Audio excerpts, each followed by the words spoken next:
Hi guys! Welcome to my vlog! So, yung candy salad is napanood ko lang din kanina sa YouTube at gusto ko sana ganun din ang kalabasan ng gagawin kong content. Kaso ito na ang naging reality.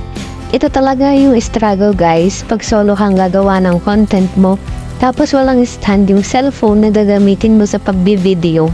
Ending nun kung saan-saan na lang ilalapag makuha lang ng camera yung ginagawa mo.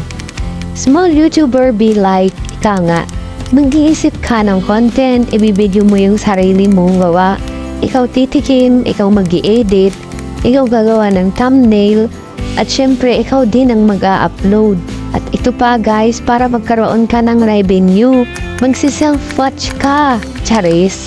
So ayun, alam nyo na yung sikreto kung paano ka nagkakaroon ng revenue. So, balik na tayo sa salad na ginawa ko guys. Hiniwa-hiwa ko lang yung lettuce nang hindi naman ganong maninipis.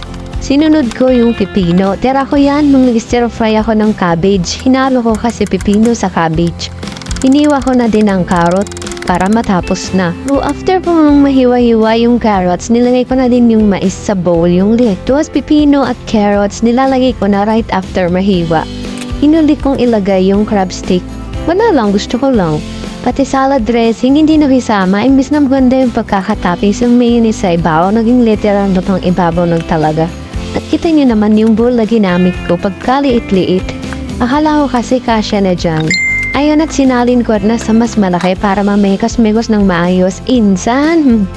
Ayan, nahalo-halo na nga. Tumikim na ako dyan ng kaunti para kahit hindi ko na yan matikman pag andito na ampo ay okay lang. So ayun na nga guys, at pinapak talaga ng amo ko yung salad.